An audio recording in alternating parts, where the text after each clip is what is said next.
हार्दिक पांड्या, एक कहानी जज्बे और जुनून की। इंडिया ने 1983 और 2011 अभी तक 2 बार वर्ल्ड कप जीता है।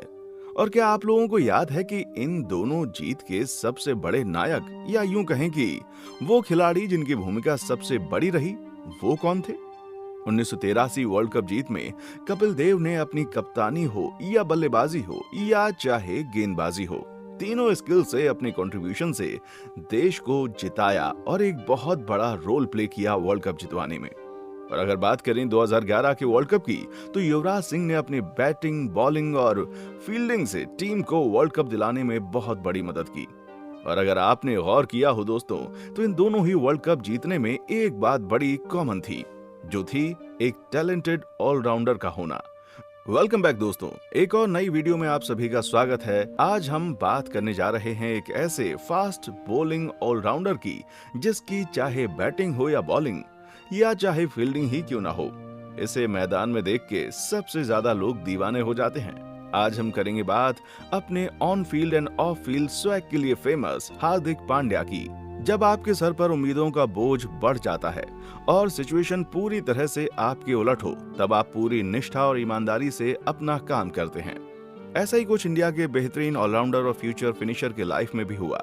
एक वक्त ऐसा था जब घर की छोटे से छोटे खर्चे के लिए 1000 बार सोचना पड़ता था और 5 रुपए की मैगी खाकर दिन भर मैचेस खेलना पड़ता था। उस वक्त हार्दिक चाहते तो क्रिकेट को छोड़कर एक छोटी मोटी नौकरी कर सकते थे, लेकिन सवाल अब भी वही था कि आपके अंदर मेहनत और लगन की कितनी ताकत है। हार्दिक हिमांशु पांड्या का जन्म 11 अक्टूबर 1993 को गुजरात के छोटे से गांव छुरिया में हुआ। पिता हिमांशु पांड्या सूरत में छोटे से कार फाइनेंस का बिजनेस करते थे और मां लेनी पांड्या एक हाउसवाइफ हैं। हार्दिक के पिता को क्रिकेट बहुत पसंद था। वो टीवी पर इंडिया के सारे मैचेस देखते थे। एक बार वो हार्दिक को अपने साथ बड़ौदा के स्टेडियम में मैच दिखाने ले गए। हार्दिक का भी क्रिकेट में इंटरेस्ट बढ़ने लगा। वो अपने बड़े भाई कृणाल पांड्या के साथ गली मोहल्ले में दिन भर क्रिकेट खेलते थे।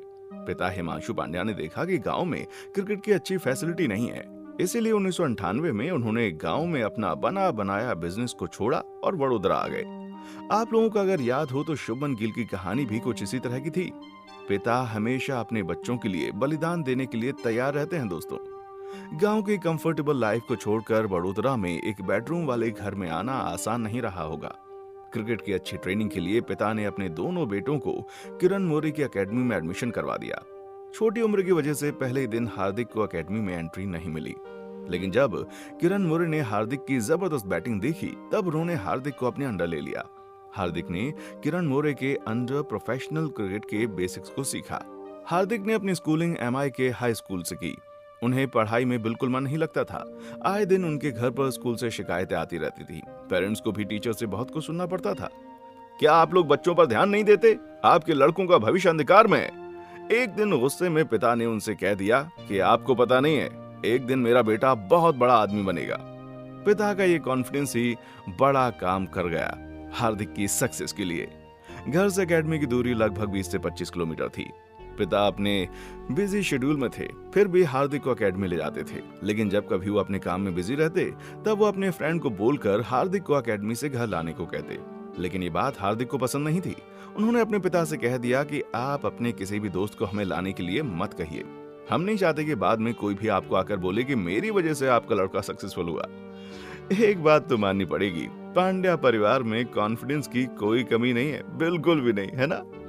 पिता ने 10,000 रुपए की MI पर एक बाइक खरीद कर दोनों भाइयों को दे दी। वो दोनों उसी से एकेडमी ट्रेनिंग के लिए आना जाना करते थे। हार्दिक का गेम दिन ब दिन निखरता गया। क्रिकेट क्लब के मैच में हार्दिक एक मैच विनर थे।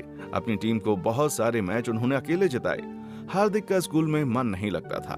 12th के बाद उन्होंने अपनी पढ़ाई छोड़ दी।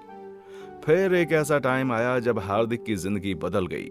जब 2018 में पिता को मल्टीपल हार्ट अटैक आए और डॉक्टर्स के द्वारा उन्हें बेड रेस्ट करने को कहा गया। अब घर की आमदनी की जिम्मेदारी हार्दिक पर थी।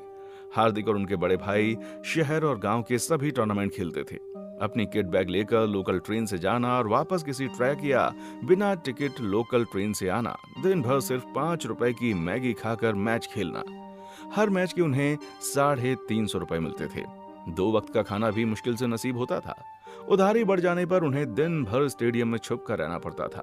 घर में रखी एक कार की ईएमआई महीनों से नहीं भरी गई थी। बैंक के डर से कार को छुपा छुपा कर रखा जाता था। जब घर में ऐसी सिचुएशन हो और आगे फ्यूचर भी कोई श्योर ना हो, क्योंकि इंडिया में क्रिकेट में कितना कंपटीशन है, 140 करोड़ की जनसंख्या में सिर्फ 11 खिलाड़ी एक बार इंडियन टीम में खेलते हैं। हार्दिक चाहते तो उस वक्त कोई नौकरी कर सकते थे जिससे घर की जरूरतें पूरी हो, लेकिन हार्दिक अपने कंफर्ट जोन को खोने के लिए तैयार नहीं थे। वो अपना सब कुछ क्रिकेट के लिए खोने को तैयार थे। ऐसा जुनून, ऐसा पागलपन ही होता है जो आपको इस भीड़ से अलग बनाता है। हार्दिक ने हार नहीं मानी, अपने आप को कल से बेहतर करते रहे। सभी एज ग्रुप लेवल के टूर्नामेंट में अच्छा परफॉर्म करने के बाद साल 2013 में हार्दिक बड़ौदा की स्टेट टीम में शामिल हो गए। 17 मार्च 2013 को मुंबई के खिलाफ अपना डेब्यू किया। सैयद मुश्ताक अली ट्रॉफी 2012-13 के 7 मैच के 5 इनिंग्स में हार्दिक ने 128 रन बनाए और बॉल से 5 विकेट झटके। टूर्नामेंट की पेमेंट 80,000 रुपए थी, जिससे उनकी आर्थिक स्थिति थोड़ी ठीक हुई। उसी साल 28 नवंबर 2013 को उन्होंने अपना फर्स्ट क्लास डेब्यू कर लिया। और फिर अगले साल सैयद मुश्ताक अली ट्रॉफी 2013-14 के 9 मैच में हार्दिक ने 219 रन बनाए। 30 मार्च 2014 को वानखेड़े में खेले गए इस मैच में हार्दिक ने जहीर खान, धवल कुलकर्णी, प्रवीण तांबे से सजी बॉलिंग लाइनअप के खिलाफ 57 गेंदों में 82 रन बनाए। मुंबई इंडियंस के हेड कोच जॉन राइट उसी स्टेडियम में थे और वो हार्दिक की बैटिंग और बॉलिंग से बहुत इंप्रेस हुए। आईपीएल ने इंडिया को बहुत सारे यंग और स्पेशल टैलेंट दिए हैं। बुमराह, सूर्य कुमार यादव, मनीष पांडे, और साल 2015 में इंडियन क्रिकेट टीम को एक बहुत ही बेहतरीन ऑलराउंडर मिलने जा रहा था। 2015 आईपीएल ऑक्शन में मुंबई इंडियंस ने हार्दिक पांड्या को 10 लाख के बेस प्राइस पर अपनी टीम में शामिल कर लिया। 19 अप्रैल 2015 को अपना आईपीएल डेब्यू किया और जिसके लिए वो जाने जाते थे, पहले ही मैच में आरसीबी के खिलाफ डेथ ओवर्स में 266 की स्ट्राइक रेट से 6 गेंदों में 16 रन मारकर मुंबई के इनिंग्स को फिनिश किया। केकेआर के खिलाफ मैच में 31 बॉल में 61 रन बनाए, प्लेऑफ की रेस में मुंबई को जिंदा रखा। इन्हीं से हार्दिक पांड्या को लोग जानने लगे। मुंबई इंडियंस उस साल टाइटल जीती और हार्दिक को 50 लाख रुपए का चेक मिला। सिर्फ 3 महीने पहले हार्दिक को 2 वक्त की रोटी के लिए कितनी भाग दौड़ करनी पड़ती थी, पर अब ये सब इसलिए हो पाया क्योंकि हार्दिक क्रिकेट के लिए अपना सब कुछ खोने को तैयार थे। सैयद मुश्ताक अली ट्रॉफी 2015-16 में अपने ऑलराउंड परफॉर्मेंस की वजह से जनवरी 2016 में हार्दिक को ऑस्ट्रेलिया के खिलाफ T20 के लिए कॉल आया। जब इंडिया ने 2011 में वर्ल्ड कप जीता था, तब स्टेडियम में हार्दिक अपने दोस्तों के साथ इंडिया के लिए चीयर कर रहे थे। अब वो इंडियन टीम को रिप्रेजेंट करने जा रहे थे। 26 जनवरी 2016 को ऑस्ट्रेलिया के खिलाफ अपना T20 इंटरनेशनल डेब्यू किया। T20 वर्ल्ड कप 2016 में बांग्लादेश के खिलाफ आखिरी ओवर में 10 रन को डिफेंड करते हुए इंडिया को 1 रन से मैच जितवाया। फिर इसी कड़ी को आगे बढ़ाते हुए 16 अक्टूबर 2016 को न्यूजीलैंड के खिलाफ अपना ओडीआई डेब्यू किया। उस मैच में 10 ओवर में हार्दिक ने सिर्फ 31 रन दिए और 3 विकेट झटके, जिसके लिए उन्हें डेब्यू पर मैन ऑफ द मैच का अवार्ड मिला। ऐसा करने वाले वो चौथे भारतीय बने।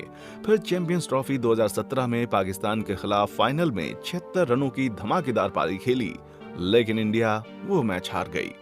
फिर 26 जुलाई 2017 को उन्होंने अपना टेस्ट डेब्यू किया। श्रीलंका के खिलाफ अपने डेब्यू पर ही उन्होंने अर्धशतक जड़ दिया। उस सीरीज के तीसरे टेस्ट मैच में उन्होंने अपना पहला टेस्ट सेंचुरी मारा। दिन ब दिन हार्दिक अपने आप को एक बेहतरीन ऑलराउंडर बना रहे थे। लोगों ने उन्हें इंडिया का अगला कपिल देव कहना शुरू कर दिया। लेकिन क्रिकेट या किसी भी स्पोर्ट में इंजरीज एक क्रिकेटर के करियर को डिफाइन करने में बहुत ही इंपॉर्टेंट रोल प्ले करती हैं। साल 2018 के एशिया कप में उन्हें बैक इंजरी हो गई, जिस वजह से वो काफी दिनों तक टीम से बाहर रहे। और फिर हार्दिक तो अपनी ऑफ फील्ड कंट्रोवर्सी के लिए भी फेमस रहे हैं। जनवरी 2019 में हुए एक टीवी शो में कंट्रोवर्सी की वजह से हार्दिक पांड्या को बीसीसीआई ने बैन कर दिया और उन्हें ऑस्ट्रेलिया दौरे से बीच में ही वापस इंडिया बुला लिया गया। 12 दिन बाद बीसीसीआई ने उन पर लगे बैन को हटा लिया। 16 जनवरी 2021 को हार्दिक पांड्या के पिता की हार्ट अटैक से डेथ हो गई। हार्दिक आज भी अपने पिता के बलिदान को भुला नहीं पाए हैं।